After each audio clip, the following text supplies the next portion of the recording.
Drama serial मन मस्त मलंग की आखिरी एपिसोड होने वाली है बहुत ही ज़्यादा कमाल की, क्योंकि वाजिद अपने ही ख़ास आदमी की वजह से फंस जाता है। ये इसकी असलियत सबके सामने खोल के रख देता है, जिसकी वजह से मुबीन खान पर जो लगा इल्ज़ाम कत्ल केस का है वो भी ख़त्म हो जाता है और वाजिद की असलियत भी सबके सामने आ जाती है। अस्मा को भी पता चल जाता है कि जिसे ये मोहब्बत करती थी वो इसकी मोहब्बत नहीं बल्कि दुश्मन थी। मोहब्बत तो इसे अस्मा समझती थी, लेकिन वाजिद तो हकीकत में इसे इस्तेमाल कर रहा था ताकि ये दोनों ख़ानदानों को लड़ा सके, मुबीन खान को और सिकंदर खान को। जब यह हकीकत अस्मा को पता चलती है तो अस्मा बहुत ज़्यादा मायूस हो जाती है, अपने आप को संभाल नहीं पाती। अस्मा दिल ही दिल में सोचती है जिसकी वजह से इसने अपने बच्चे को ज़ाया किया, जिसकी वजह से इसने अपने इतने अच्छे घर को ख़राब किया, यानी मुबीन खान से शादी तोड़ी थी, इसकी वो मोहब्बत ही गद्दार निकली।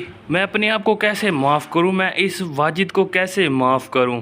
वाजिद खान की ये असलियत सबके सामने खुलवाने के पीछे मेन हाथ कबीर का होता है। कबीर को वाजिद पर शक हो जाता है, जिसकी वजह से ये वाजिद का पीछा करता है और वाजिद के ख़ास आदमी की और वाजिद की बातें सुन लेता है, जिसकी वजह से कबीर का शक हकीकत में तब्दील हो जाता है। वाजिद खान का अगला निशाना रिया होती है, जिसे ये मारना चाहता होता है, किडनैप करना चाहता होता है ताकि ये मौके का फ़ायदा उठा सके और एक और मर्तबा कबीर के ऊपर इल्ज़ाम लगा सके। जिस तरह मुबीन खान जेल में पड़ा होता है, इसी तरह इसका इरादा कबीर खान को भी जेल में डलवाने का होता है। जब ये रिया को किडनैप करने के लिए आता है बहुत ही चालाकी के साथ, उस वक़्त कबीर देख लेता है रिया को किडनैप होते हुए, क्योंकि कबीर रिया से मोहब्बत करता है और हर वक्त रिया के पास ही ठहरा हुआ होता है ताकि ये रिया को अपनी मोहब्बत पर यकीन दिलवा सके और जो कुछ ये लोग समझ रहे हैं उसे गलत साबित कर सके। कबीर पीछा करता है वाजिद का कि वो रिया को कहाँ लेकर जा रहा है। कबीर एक पल भी उस गाड़ी से नजर नहीं हटाता जिस गाड़ी में रिया होती है। कबीर वाजिद के पीछे पीछे होता है। जब वाजिद अपनी हवेली में पहुंचता है तो कबीर भी पीछे से पहुंच जाता है।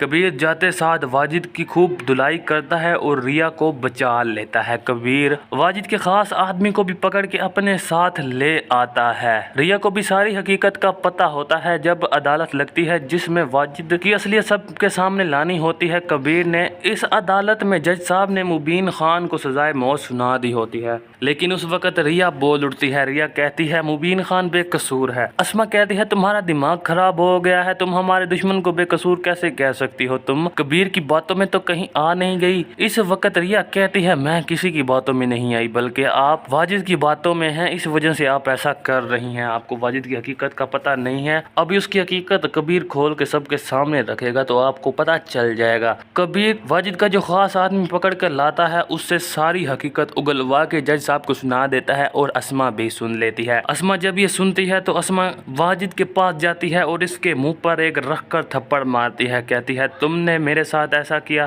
तुम्हारा मकसद क्या था। इस वक्त वाजिद कहता है कि मैं तुम दोनों खानदानों को खुशी नहीं देख सकता था, मुझे तुम लोगों की खुशी बर्दाश्त नहीं होती थी और ना ही अब मैं तुम्हें खुश रहने दूंगा। अगर मेरी असलियत सबके सामने आ चुकी है तो ठीक है, मैं तुमको कहीं का नहीं छोड़ूंगा। इसकी जेब में खंजर होता है जो ये निकाल लेता है और अस्मा को मार देता है। इस तरह ये अस्मा का किस्सा तमाम कर देता है। सब लोग पकड़ते हैं वाजिद को, पुलिस के हवाले कर देते हैं, पुलिस इसे जेल में ले जाती है। रिया भागती है और अपनी बहन को जाकर पकड़ती है। इस वक्त अस्मा कहती है रिया को कि मुझे छोड़ दो, मुझे मेरे किए का अंजाम मिल गया।